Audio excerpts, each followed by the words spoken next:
मित्रों नमस्कार। मैं चित्रकार वासुदेव कामत मोगरा फुल्लला इस चित्र मालिका के बारे में हम संवाद के लिए आज फिर उपस्थित हुए हैं। एज ऑफ इनोसेंस जिसको हम बचपना कहते हैं, उस चित्र मालिका में पहला चित्र जो मैंने रेखांकित किया या कैनवास पर पेंट किया वो चित्र था रेलगाड़ी।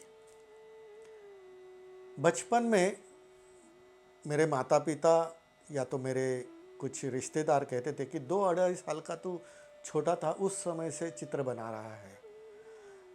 साधारणतः कोई बच्चे जब रोते हैं या हट करते हैं या चिड़चिड़ होती है तो उस समय उसको कुछ खाने के लिए देते हैं, कुछ चॉकलेट देते हैं, कुछ खिलौना दिया जाता है। लेकिन आपको इन 3 चीज़ों के बदले एक चॉक का टुकड़ा या कोई कोयले का टुकड़ा भी दिया जाता, तो ज़मीन पर और दीवार पर तू रेलगाड़ी का चित्र बनाता था और इसमें न जाने कितना समय तुम उसमें मुग्ध रहते थे, व्यस्त रहते थे।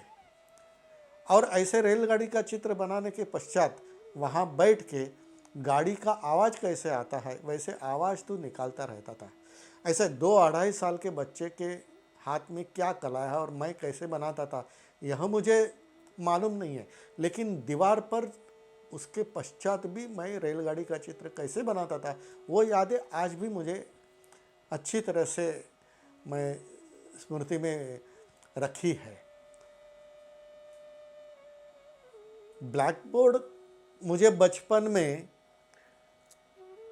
दीवार पर तैयार मिला, क्योंकि जिस चाल में हम रहते थे तो आधा दीवार का जो रंग रहता था वो काला डामर लगाया हुआ रहता था, इसलिए उसके ऊपर चौक से आसानी से मैं ड्राइंग कर पाता था। तो उसके ऊपर मतलब बचपन में बच्चे एक दूसरे के पीठ पे उसका शर्ट पकड़ते हुए या बेल्ट पकड़ते हुए जो रेलगाड़ी खेलते हैं, आंगन में दौड़ते हैं, उस समय उनमें जाकर खेलने के बदले मैं दीवार पर रेलगाड़ी बनाने में ज़्यादा व्यस्त रहता था। वो मेरी रुचि थी।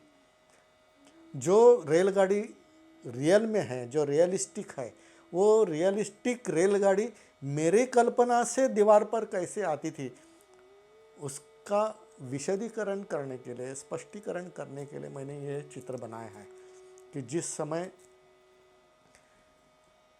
मैंने जो रेलगाड़ी देखी थी वो ब्लैक बोर्ड में किस प्रकार आकार हो रही है, मतलब हॉरिजॉन्टल चॉक्स के लाइंस में उसको वर्टिकल लाइन से क्रॉस करना और उनमें कोई बैठे हैं, कोई खड़े हैं या रेलगाड़ी की पटरी के बाहर स्टेशन पे कोई खड़े हैं तो किस प्रकार से, तो आसानी से मैं वो ड्राइंग करता था। यह पेंटिंग करते समय मेरा जो परिवेश रहता था उसमें मैं इतना मशगूल रहता था कि कोई अच्छा ड्रेस पहनना चाहिए, अच्छा शर्ट पहनना चाहिए, इस प्रकार की कोई मेरी रुचि नहीं रहती थी। लेकिन चॉक से ड्राइंग करना यह मेरा नित्य क्रम था। छोटे बच्चे जब दीवार पे चित्र निकालते हैं तो दीवार गंदी मत करो ऐसे हम कहते हैं। छोटे बच्चे स्कूल में जाने के पश्चात भी ड्राइंग करते हैं तो ड्राइंग मत करो, पढ़ाई करो, आप ऐसे बताते हैं। लेकिन उसका जो कला गुण जो है ना, हम उसमें अटकाव लगा रहे हैं ऐसा मुझे लगता है, क्योंकि बच्चे केवल चित्रकार ही नहीं, हम सभी बचपन में पहले चित्रकार इस नाते से ही जन्म लेते हैं। अपने हाथ में पहली बार चॉक आता है, पहली बार पेन आता है या पेंसिल आता है, जो भी जिससे हम कुछ बना सके, तो हम पहले रेखा और आकार बनाते हैं। लेकिन जैसे जैसे है हम अल्फ़ाबेट सीख लेते हैं, हम इस रेखा और आकार से दूर जाते हैं। जो दूर जाते नहीं हैं वो चित्रकार या तो शिल्पकार बनते हैं। तो अपनी कल्पना को किसी अक्षरों के बदले आकारों से, चित्रों से व्यक्त करना, यह आदि मानव की पहली अभिव्यक्ति है।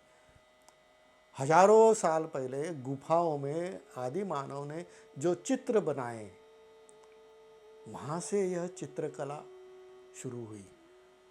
लेकिन हजारों साल पहले आदि मानव के मन में ये कैसी कल्पना आई, उसका यदि अनुभव आज लेना है तो अपने घर में छोटा बच्चा जब पहले रेखा और आकारों के साथ चित्र बनाता है तो वह एक अभ्यास का विषय हो सकता है।